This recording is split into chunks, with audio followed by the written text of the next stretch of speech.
Hello everybody and welcome to my YouTube channel. So welcome to the Tech Guy Zone.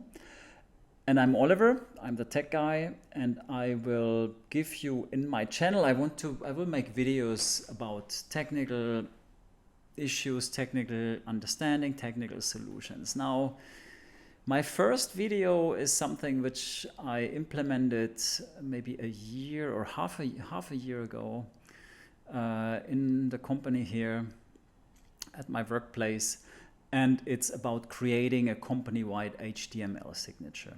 Oh, by the way, as it's my first, I would be really happy. As you see, I have no subscribers or very few subscribers. I would be very happy to see people who are if you are interested in this in general, then I would be very happy you are going to subscribe to my channel. Please press the subscribe button.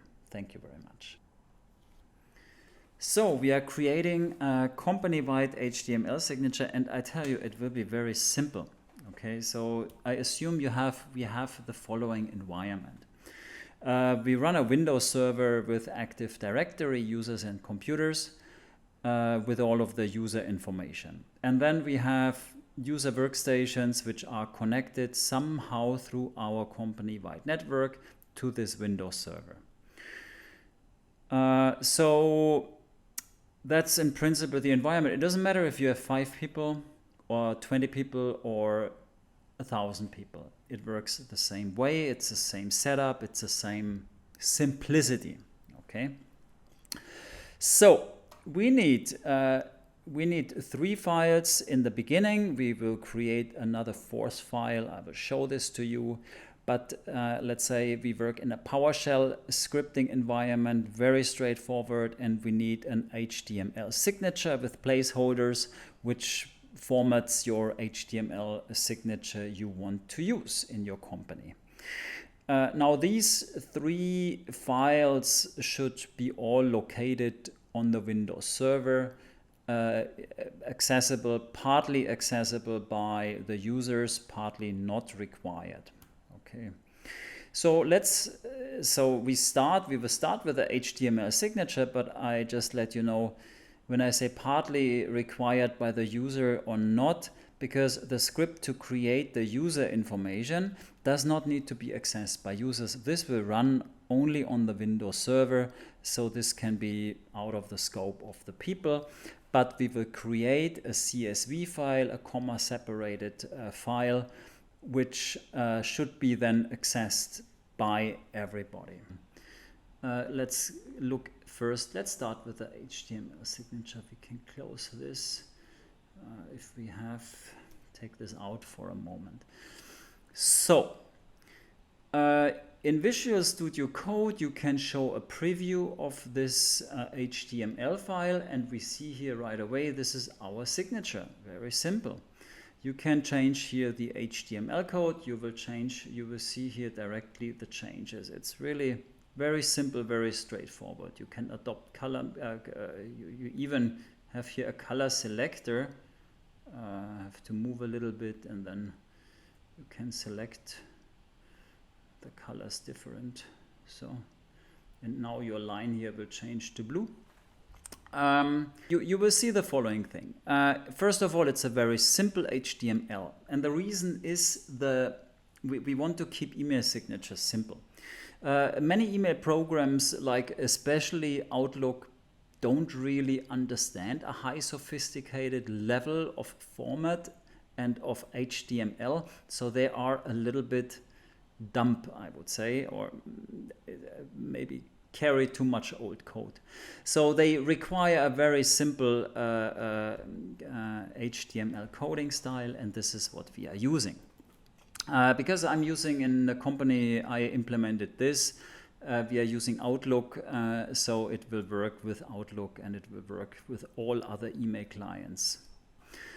So this is our body. You see here 1, 2, 3, 4 containers. Okay. So the first div is the very simple thanks and best regards. Then I add a line which I just changed to blue, and then comes a company logo, and here comes our person, the user information, and then a disclaimer. So you can change here very easy. Best regards. Yeah, you can change here very simple these files. Now first name, last name, you can take it out if you only want to show the first name. Placeholders we put here into double brackets. In our email signature we will replace those placeholders then with our user information. Very simple and straightforward. So the very first, the second div, the second container, you see it's just creating this line. It's because of I figured out that it's the easiest, the most best format result to create just a line using a cell, using a table in a container which is just 100% wide. Here we will make a table with one cell, with one column, which is 100% wide of our view. So the third container is our table, which formats here, we put the company logo and here the user information. And we have two columns, which each column has one row, and the left column we fill with a container with the logo, and the right column we fill with a container with the user information, okay, and placeholders. So simple it is. Now I am let's take out this picture here, but I will show you something. We will take out the picture. You see there is behind the picture is also a link. You click the link, you come directly to your company website where you define the link here in the href. But now is a little bit of trouble, because if I put here a local file, okay, it works here and see everything, but when I send this email with this signature to someone else outside my company, or here if it's a local file outside of my computer, then he will not see this file. Okay, so when you create a general wide company signature, you should point here to a file on your website. Yeah, this is mycompany.com, and you put the logo as like content wherever. Okay, I recommend you put it like this. You upload your logo. The good thing is we will not include the logo in the signature. It will not be sent around. It will just link, and it will show here this picture wherever you are in the world. For now, I just get it locally just for fun. So, and the right column, you see here the placeholder for the name, the title, department, mobile. You can add here whatever you want, okay? You can add here more information. You can add here the address of the company. You can add here a lot of things, whatever you like, okay? You can even you can add a fixed address here for the company, or you can add the address read it later on from the CSV file which we will create, and get it for each person different. Maybe you have a huge company and you have people sitting on different locations. So, and at the very end we create a disclaimer, whatever this should be. That's up to you, but again, very simple. Okay, so now let's switch to generate the user information. That's also easy. I call this update usernames. Oh, it has not 50, it has 20 lines, okay, plus 6 comments. So it's a very short script. Now let's go through. It's a PowerShell script. Again, it should run in your server environment where your Active Directory is accessible, and it should run as administrator. In my environment, I'm running this daily, I think twice or one time. It doesn't matter. It takes only a split second. It's very fast. Run it twice per day. It's fine. So let's go through. It will access here. It will import the Active Directory module to PowerShell so that you can use the getAD user and and strip out your information from the Active Directory users and computers. So we load the module. If it's not there, we set the path where we want to write our CSV file. This should be a path to a server environment, which can be accessed by every user, because later on, again, the user need to access it. Now we are stripping out the information. Here you can add here more. If you need later on more information to add, you can add here whatever you want. If you have more placeholder, add more, strip out more information from the AD user info. And now we are applying a filter, because here, for example, I want to the username I need in a different form, because what is happening, this way of getting the user information, you will see username and then your local domain. And I don't want this, because the username should be just the username without the local domain, because when the user sees it on the workstation, the user only sees the username, it doesn't see the domain name. So I remove this part and I put this information into the CSV file with this header on top, with this column names, and I just write it out. That's it. And at the very end, maybe I have a special user. For example, my admin user needs also to write emails. So I add this special users, which may be not accessible in this way from the Active Directory.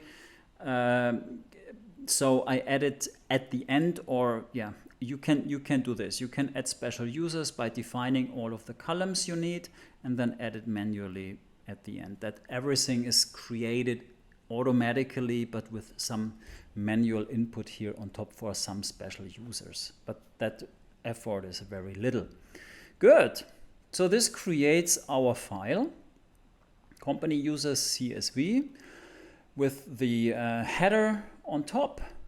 And then for each, currently I deleted all of the content because it's proprietary, so but you can imagine that. It just will write down the username, given name, surname, title, and so on, what we need for our signature. That's it. So this file has been generated with our PowerShell script to create user information.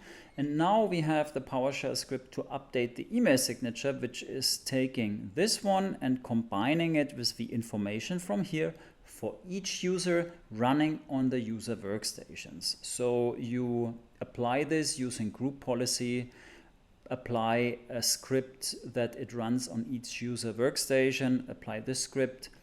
It's still in my on my server, but it will be scheduled on the workstation itself in the user environment. So you run it in the user environment, not in the computer environment. Yeah. And this script will take the HTML placeholder general signature and just combine it with a CSV file. That's it. And we are done. So let's see how this looks like. I name it personalized signature. It's here. Let's close this on. Let's keep it open for a while. So you see the script is very short. It also has only 59 lines. So we have a function create signatures, and at the end we just call this function. I put this in a function because I'm working in an environment where I need a couple of more signatures to create. So this is why I just have maybe different HTML signatures which I can use and create several signatures after each other. So you can add here more. You just copy this and use different input and output files, and that's it. And call the create signature function a few times. Now in the create signature function, we have this replacement list. It takes, these are the titles from our CSV file, and it replaces, so to say, the first name with the content of the user of the given name, the last name with the content of the user of the surname, and so on.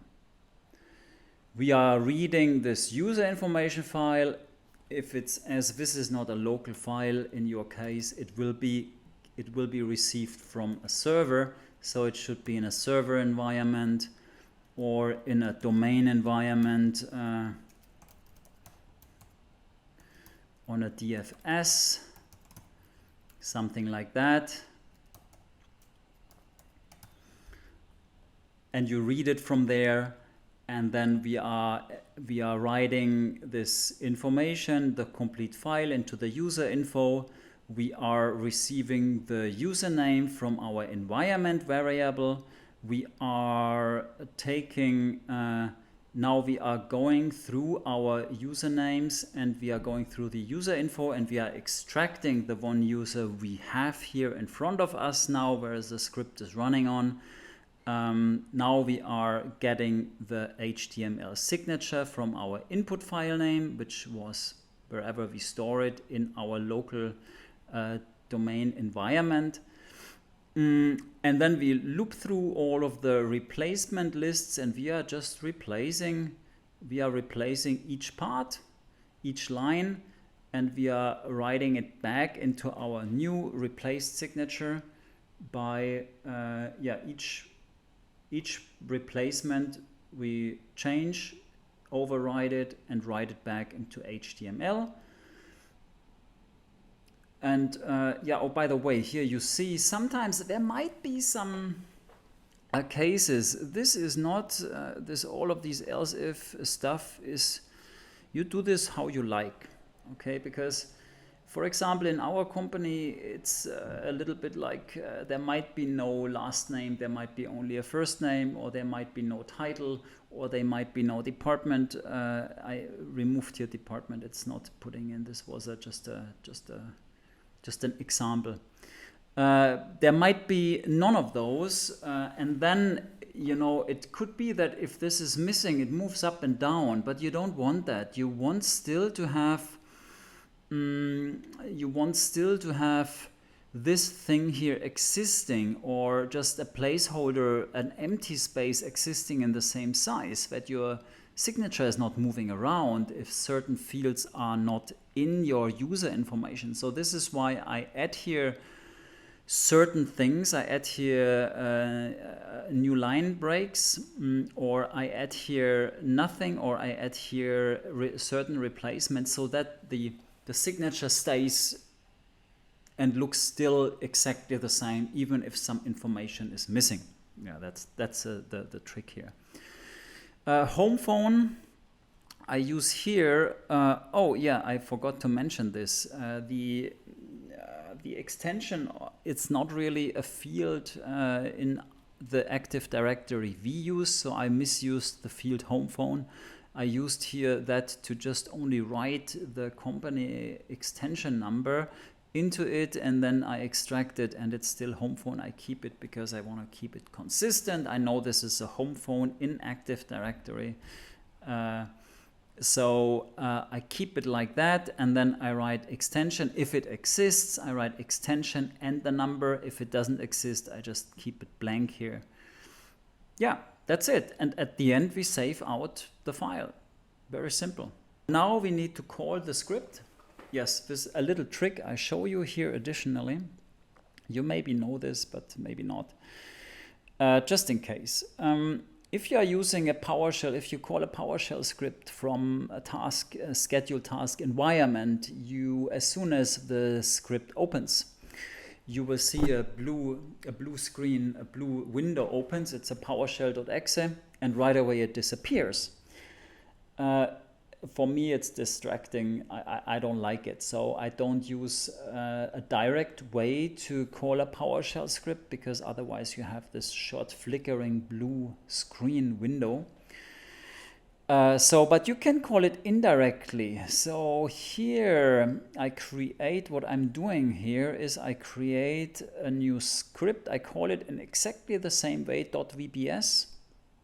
It's a Visual Basic script, and the good thing of Visual Basic is you run it directly in the task scheduler. You just say run program, and then you just directly call it. Okay, you directly run program on this server location .vps. Now in this VBS script, we are executing our personalized signature.ps1. So because we are running it in this VBS, it's a bit of a trick. By doing that, you will not see any flicker. There will no window open for even a split second. The user will not see anything. Okay, that's it. So I'm happy about your comments. I'm happy about your questions. I would be very happy when you press again this subscribe button. I say this only twice because it's my first video. I think in all following videos, maybe I say it one time or just skip it. I hope you are interested in it, and I hope you liked it, and give me a thumbs up if you enjoyed this video. Thank you so much. Bye-bye.